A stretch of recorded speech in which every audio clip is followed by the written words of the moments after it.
Welcome back to another session. This time around, we will revisit a concept that we have done before, and that's algebraic fractions. We've done concepts like excluded variables, simplifying fraction, evaluating fraction, things of that nature. So when I made those videos, I still had some problems left in my bank, and I wanted to come back and create videos for those problems as well. But due to my busy schedule, I didn't have the time. I felt I had a little more time now to able to make videos on those concepts, and that's exactly what I have done. So this is, I think it's 3 parts. There is no particular order in which problems will appear. It's a potpourri of various concepts all compiled together. So without further delay, let's get started. In the first question, it says Lauren can make S sweater a day and she charges C cents per sweater. How much money would Lauren make in 3 weeks in dollars? That's what the question is stating. So if you notice, the question has 2 different currencies. One is in cents, the other is in dollars. So first we have to convert C cents into C dollars because the answer choices themselves are all in dollars. So we know that 100 cents, okay, make up $1, right? So C cents would make up C over $100. So the beauty about these sort of problems and given the answer choices is right away you knew only 2 choices seem to reflect this sort of C over 100 format, and that's A and B. So right away we know C, D, and E. So pay attention to this sort of thing when you work out the problem. If you think the problem has at least more than 1 step, at the end of the first step, go back and look through the choices quickly, see if you can eliminate some choices, and that's precisely what I have done. So if you notice in the next step, so for 1 day or 1 sweater, okay, 1 day, she would have made C over $100, right? So in 21 days, which is 3 weeks, Lauren would have made C times 21 over $100, right? We haven't included the amount of sweaters yet, but we can see right away option B falls out. Right away we see 21 only appears once in its entirety among the 5 choices. So right away we know A is the answer, but let's put maybe a star mark saying, you know, let's actually complete the problem to be affirmative that it is in fact answer choice A. So she makes, you know, in 1 day, Lauren makes yes sweater, right? So in 21 days, she would have made, well, you don't have to go back. Whatever expression you have for 21, you can just simply multiply. So it's 21 C times S over $100. That's how she would have made, making 21 sweaters in 21 days. That's how much money she would have made. We are bang on target. A was in fact the correct answer, and that's what is reflected in the final outcome right here, right? So you do not always have to solve the problem in its entirety, especially if the problem could be multi-step. At the end of the first step, look through the answer choices, see if you can narrow it down to 1 or 2 choices. After the second step, most likely you will be almost on top of the answer choice, but if not, go to the 3rd step and so on. All right, let's continue. If Z is greater than 0, what is 40% of 30Z? Well, if you assume 30Z itself is 100%, then 40% of that would be 30Z times 40 over 100, which is same as 30Z times 0.4Z, which is same as 12Z. The correct answer is B. Okay, very simple problem. Very, very simple problem. But again, SAT exam is not all about 10 out of 10 difficulty problems. You might have 1 out of 10, you have 10 out of 10 difficulty. this would certainly be on the ballpark of 1 out of 10 difficulty. So right away, I knew that when I made this, I forgot, I guess it should have been a 1 instead of a 0. You know right away that would be the answer, because if one of the other 4 was an answer, the answer choice, I wouldn't have bothered to change the 0 to 1. What happened was I tried to do a different problem and I had the answer choices hanging in there for that problem, and I changed the problem. I went through and changed the choices, but I didn't change, I guess, all of the choices. So 1 is the answer for this problem, but let's actually work it out. So you have 3x minus 6 over 3 plus 2x plus 4 over 2 equals 15x minus 5 over 5. And I think I've said this maybe more than once, is when you have terms on both sides, and if you feel one term is slightly more complex than the other, then see if you can simplify it further and then equate it to the other term. You have less likely chance of making an error, and it also actually is less time consuming than trying to do it all at once. Okay, so let's solve the left side first. The common factor for 3 and 2 is 6. So the common denominator is 3. So 3 times 2 is 2 times 2x minus 6 plus 2 times 3 is 6. So 3 times 2x plus 4 equals 15x minus 5 over 5, right? So this would be 12x, sorry, this is 3x. So that will be 6x.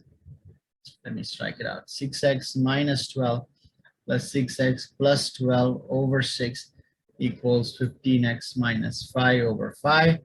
So the 12 and 12 cancels out. So it's 12x over 6 equals 15x minus 5 over 5.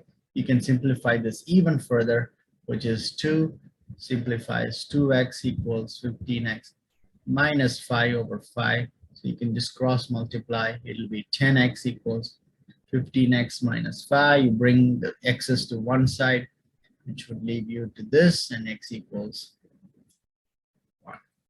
And that's precisely how to do it.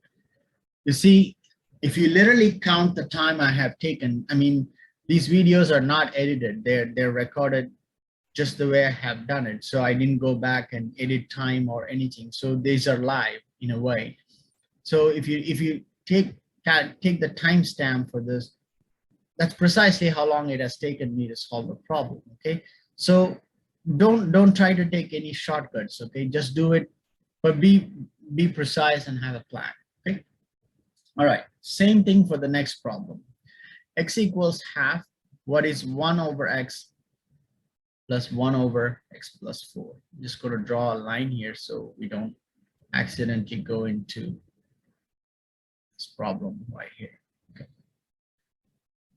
So again, try to solve each component separately and then add them together. There's less likely chance you're going to make an error. So we have 1 over 1/2, right? Let's imagine we have another smaller 1 here, so that way we can get it into our conventional form. So 1 over 1 into 2 over 1 will be 2. Okay. Similarly, 1 over 1/2 plus 4, right? Which is same as 1 over 1 plus 8 over 2, right? That's a common factor. So 1 over 1 over 9 over 2 is same as 1 over 1 times 2 over 9 is 2 over 9, right? So 2 plus 2 over 9 essentially is what we're adding. So if you add an imaginary 1, common denominator is 9. So 1 times 9, 9 times 2 is 18. 9 times 1 is 9. 1 times 2 is 2. So it's 20 over 9. So the correct answer is B. Again, you're welcome to go back and look at just the duration I have spent on the problem. I don't think I would have spent more had you come up with another method of solving it. Okay, so there may be even one more way that could be even more efficient than mine. And if you can think of something like that, then please let me know in the comment box below. I'll be glad to hear your view on if there's a even an easier method to solve this problem. Okay. We have x minus 67 over minus x plus 85 equals 3 over 6. Again, we have terms on both sides. I believe we can simplify 3 over 6 even further because it reduces the amount of multiplication you do. So 3 over 6 is 1/2. So it's x minus 67 over negative x plus 85 equals 1/2. We cross multiply. So it'll be 2x minus 134 equals minus x plus 85. If you bring x to one side, so it will be 85 minus 134. I believe it was 49, I think. 49. So 3x equals negative 49 implies x equals negative 49 over 3. I think this problem left the choices as it is. It didn't want the answer in fractions. So you're welcome to just leave it the way as my answer appears here. Okay. If 2 minus p equals 1 minus over 2p, p squared plus 1 over p squared plus 1, what's the value of 1 over p? Again, 2 over p minus 1 over 2p equals p squared plus 1 over p squared plus 1. Well, we know right away this cancels out to a 1, right? So that means 2 over p minus 1 over 2p equals 1. And I think the emphasis of the problem is not so much canceling the two terms and getting 1. It's about getting the common denominator. I think that's the focus of this problem. The common denominator of p and 2p is 2p squared. So that means p times 2p is 2p squared. So 2p times 2 is 4p minus 2p times p is 2p squared. So p times 1 is p. So it's 3p over 2p squared. That's equal to 1. P goes 1 time, so it will be 3 over 2p equals 1. Implies 3 equals 2p. So p 1 over, I guess 1 over p would be 2 over 3, right?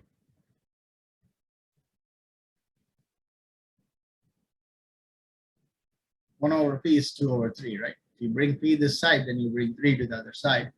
So 1 over p equals 2 over 3. Okay. All right. This will be the end of this video. I have 2 more videos remaining in this concept. So let's do the last problem. 2x minus 9 over 7 plus 2x over 3 equals 8x minus 1 over 21. So let's go ahead and simplify the left-hand term further. I'm sure we can. The common denominator is 21. So 7 times 3 is 21. 3 times 2x minus 9 plus 3 times 7, 7 times 2x, right? What is that equal to? So that's 6x minus 27 plus 14x over 21 equals 8x minus 1 over 21. Ideally, I guess we can simplify this even further. It'll be 20x minus 27 over 21 equals 8x minus 1 over 21. If two denominators are the same on either side of an equal sign, they cancel out. So that means 20x minus 27 equals 8x minus 1. So if you bring x's to one side, it'll be 12x equals negative 1 plus 27, which is 26. 12x equals 26, x equals 26 over 12. I guess we can simplify this further, but not too much. So it's 13 over 6. So x equals 13 over 6 was the answer. Isn't that simple? Again, try to simplify one side as much as possible before you approach the second side. This way, you're going to make less mistakes. And if you think about it, you may have actually spent less time doing this problem. Even if it feels you may have an extra step, it's still going to help you not get it wrong. All right. So if you've learned something, Please subscribe to my channel. Thank you for watching, and I'll see you with another video on topic of algebraic fractions. So stay tuned.